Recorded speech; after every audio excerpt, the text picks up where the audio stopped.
बिस्मिल्लाहिर्रहमानिर्रहीम। अस्सलाम वालेकुम। कैसे हैं जी आप सब लोग? उम्मीद करती हूँ खैरियत से होंगे। अल्लाह पाक सबको खुश रखे, आबाद रखे, आमीन। और आज मैं बनाऊंगी जी रात के बचे हुए सालन से इतना दिलकश और इतना प्यारा मैं आप लोगों को नाश्ता बनाना बताऊंगी कि जिसको देख के नहीं बल्कि खा के आपका दिल इतना खुश होने वाला है कि आप इसको बार बार बनाएंगे। बल्कि जब भी आप सालन बनाएंगे ना तो कुछ ज़्यादा ही एक्स्ट्रा बनाएंगे कि आप लोग इस रेसिपी को जो है ना वो बना सकें। तो चलिए शुरू करते हैं अल्लाह ताला के बाबरकत नाम से जो बड़ा मेहरबान और नहायत रहम करने वाला है। तो सबसे पहले जी मैं अब इसकी डो तैयार कर लूँगी। तो डो तैयार करने के लिए मैंने 2 कप मैदा ले लिया है। आपकी जितनी रिक्वायर हो आप उतना मैदा यूज़ कर सकते हैं। जितने आप लोगों ने ये बनाने हों पराठे उतना ही आप ये मैदा यूज़ कर सकते हैं। तो मैं 2 कप मैदा ले रही हूँ। इसमें 1/4 टीस्पून मैं नमक का यूज़ कर रही हूँ। तो नमक इसमें मैं थोड़ा कम यूज़ करूँगी क्योंकि सालन में भी नमक है, तो इस वजह से मैं इसमें थोड़ा जैसे मैं बिल्कुल ना नॉर्मल नमक यूज़ कर रही हूँ। तो अच्छा जी अब मैं इसमें ना 2 टेबलस्पून इसमें मैं शामिल करूँगी घी। जो हम घर में अक्सर डालडा घी है, अगर देसी है वो डालें, अगर ऑयल है वो डालें, जो भी आप लोगों के पास अवेल है तो वो ही डालें। तो इसको जो है ना हम घर में पड़े हुए मौजूद हर जो चीज़ पड़ी हुई है उसको थोड़ा थोड़ा हम डाल के जो है ना इसको तैयार करेंगे। तो अब ये देखेंगे थोड़ा थोड़ा पानी डाल के इसको अच्छे से मिक्स करना है और इसकी एक सॉफ्ट सी जो है ना डो गूँध लेनी है। और इतनी सॉफ्ट भी नहीं करनी कि बिल्कुल भी ये हाथ में नहीं आए, नॉर्मल सी जैसे हम घर में रोटी वगैरह बनाते हैं ना तो इस तरह। तो इसको बना के मैं ना 10 मिनट के लिए इसको स्टे दे दूँगी। उतनी देर में मैं इसके लिए फिलिंग तैयार कर लूँगी। फिलिंग क्या तैयार करनी है जी, बस ना थोड़ा सा मैं इसको ना चेंज देने वाली हूँ। रात का बचा हुआ सालन था जी आलू मेथी का, और इसमें हर चीज़ मौजूद थी, ऑयल भी मौजूद था, इसीलिए मैंने इसको डालने के लिए ऑयल यूज़ नहीं किया। अच्छा जी सालन ठंडा था, मैंने इसको गर्म किया है। गर्म करने के बाद इसमें मैं जो आलू थे ना इनको मैंने स्पैचुला की मदद से इनको मैश कर लिया है। अच्छा आलू मैश हो गए। इसमें मैंने 2 अदद अंडे शामिल किए। अंडों में मैंने कुछ भी शामिल नहीं किया, बस थोड़ा सा जो है ना अभी मैं नमक शामिल करूँगी कि नमक इसमें थोड़ा सा कम ना पड़ जाए। तो इसमें थोड़ा सा मैंने नमक शामिल कर दिया है और इसको अच्छे से ड्राई कर लेना है। बिल्कुल भी जो है ना इसके अंदर मॉइस्चर नहीं होना चाहिए। तो इसको ड्राई करने के बाद इसको नीचे उतार के ये देखें जी बिल्कुल ड्राई हो चुका है। अब इसको मैं नीचे उतार लूँगी, फ्लेम इसकी ऑफ कर दूँगी और आप चलते हैं जी अपनी डो की तरफ। जी जितनी डो है इससे जो है ना मैं तैयार करूँगी इसके 4 पेड़े, ठीक है।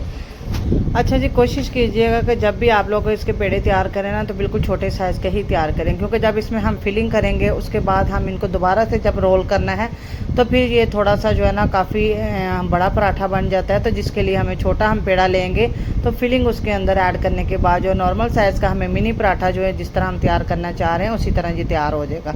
अच्छा जी ये मैंने पेड़े तैयार करके ना रख लिए हैं। इनको थोड़ा थोड़ा जो है ना खुश्क मैदा डस्ट करके इनको अच्छे से मैंने रोल करिए। अच्छा जी पहले क्या करना है, जितना आप लोग इसको बारीक रोल करेंगे उतना ही जो है ना ये परफेक्ट और बहुत ही मज़े की रेसिपी बनने वाली है।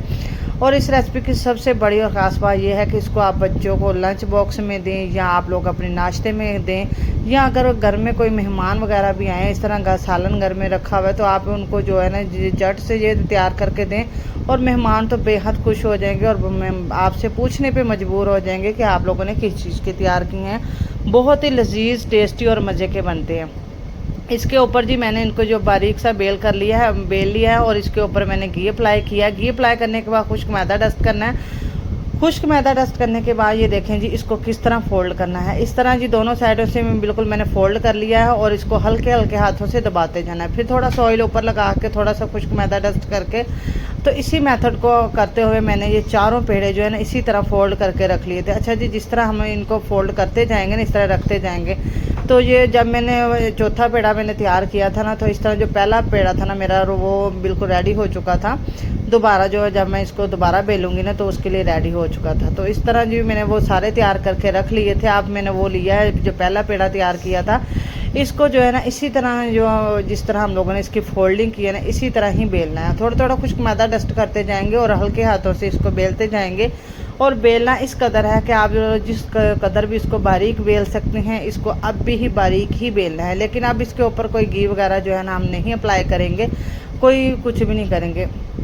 और जी इसके अंदर जो है मैं जो है ना जो बैटर आलू मेथी और अंडे का बैटर था वो मैं इसके अंदर डाल रही हूँ जी। 2 टेबलस्पून इसके अंदर डाल रही हूँ। बहुत ज़्यादा नहीं डालेंगे और बहुत कम नहीं डालेंगे कि बिल्कुल हमें रोटी का ही टेस्ट आए, और बहुत ज़्यादा नहीं डालेंगे कि जो फिलिंग है वो फट के जो है ना वो पराठे से बाहर निकले। और ये इस कदर लजीज और फूले हुए पराठे बनते हैं कि कोई पहचान ही नहीं पाएगा कि आप लोगों ने रात के बचे हुए सालन से इतने मज़ेदार और खस्ता जो है ना पराठे तैयार किए हैं। और आप उसकी लुक चेक कीजिए कि किसी तौर पे बाज़ार से हमें कम नहीं लग रही। आप एक दफ़ा इस नाश्ते को ज़रूर ट्राई कीजिएगा अपने घर में। और ये आप लोगों को बाहर से कुछ भी चीज़ बाहर से लाने की ज़रूरत नहीं पड़ेगी। अच्छा जी, उसको फ़ोल्ड करना कैसे है, उठा के तो बिल्कुल आगे इसके ऊपर रख के इसको थोड़ा सा पानी लगा के अच्छे से सील करना है, ताकि ये जो है ना वो खुले नहीं। और दूसरी बात है, सील करने का मकसद है कि ये बिल्कुल टाइट वाला रोल हो, बिल्कुल जो है ना वो फूला फूला और हवा इसमें जो नहीं होनी चाहिए। जितना आप इसको टाइट रोल करेंगे ना ये बहुत ही अच्छा, और इसके बल भी उतने ही, लेयर्स उतनी ही ज़्यादा होंगी। तो इसको थोड़ा सा और मैं ना इसको लंबा कर लेती हूँ इस तरह हाथों की मदद के साथ इसको रोल करते हुए। और ज़्यादा नहीं करना कि ये कहीं टूट ना जाए। ये देखें जी, यहाँ से भी मुझे थोड़ा सा टूटने का डर लग रहा था, तो मैंने कहा जी बस ठीक है, जितना इतना ही जो है ना वो हो गया। अब इसको जी फोल्ड किस तरह करना है जी, एक कोने से आप पकड़ेंगे और इसको इसी तरह जो रोल करते जाएंगे, इसी तरह आराम आराम से आपने रोल करते जाना है, बहुत आसानी के साथ, बहुत झटपट। आप लोगों को देखने में लग रहा है कि ये बहुत टाइम ले रहा है, नहीं, ये टाइम बिल्कुल भी नहीं ले रहा। ये सिर्फ हम लोगों ने वीडियो शूट करनी होती है, आप लोगों को हर चीज़ दिखानी होती है, जिसकी वजह से आप लोगों को लगता है कि ये टाइम लगता है। लेकिन जब हम वीडियो के बगैर इसको तैयार करते हैं तो 5 से 10 मिनट के अंदर अंदर ये जो है नाश्ता फटाफट जो बन के ये रेडी हो जाता है। तो इसी तरह मैंने बाकी के भी पेड़े तैयार कर लिए थे। और मैं इसको दिखाना जो है ना मेरे जहन में नहीं रहा। करना क्या है कि इसको पेड़े को लेके हाथों की मदद के साथ हम लोगों ने फ्लैट करना है। चाहे तो आप बेलन से कर लें, लेकिन मैंने तो हाथों की मदद के साथ ही इसको थपथपाते हुए इतना फ्लैट कर लिया था कि इसके किनारे भी बारीक हो जाएं और ये थोड़ा सा जो है ना वो फ्लैट हो जाए। और इसको जी नॉर्मल ऑयल में डालना है, बहुत ज़्यादा गर्म ऑयल में नहीं डालेंगे, क्योंकि अगर गर्म ऑयल में डालेंगे तो ये ऊपर से कलर पकड़ लेगा और अंदर से इसकी जो लेयर्स हैं वो फूल के बाहर नहीं निकलेंगी। वो बिल्कुल भी अच्छा जो है अंदर से कच्चा रह जाएगा, इसका रोटी मैदा जो भी अंदर से कच्चा रह जाएगा। हमें वो जो फूला फूला टेस्ट है खस्ता वाला वो नहीं आने वाला। जब जो तैयार हो जाएगा तो हमें खुद ही पता चलेगा, क्योंकि ये जो है ना ऊपर आ जाएगा फूल के, ठीक है। जब ये ऊपर आ जाए तो हमें पता चल जाएगा कि ये जी अंदर से अच्छे खासा जो है ना वो पक रहा है। इसको बहुत थोड़े से ऑयल में हम फ्राई करेंगे। आप ये देख सकते हैं, इसका कलर चेक करें और कैसे ये फूला फूला तैयार हुआ है, किसी सूरत में हमें बाज़ार से कम नहीं लगा। इसी तरह जी मैंने ये सारे के सारे पराठे तैयार कर लिए हैं। अगर आप लोगों को मेरी ये रेसिपी पसंद आई हो तो वीडियो को लाइक कीजिएगा, चैनल को सब्सक्राइब कीजिएगा और बेल आइकन को प्रेस करना बिल्कुल मत भूलिएगा, ताकि मेरी हर आने वाली न्यू वीडियो आप लोगों तक बआसानी पहुंच सके। मुझे अपनी दुआ में याद रखिएगा। अब मैं आपको मिलूंगी न्यू वीडियो में ज़बरदस्त रेसिपी के साथ। तब तक के लिए जज़ाकल्लाह खैर।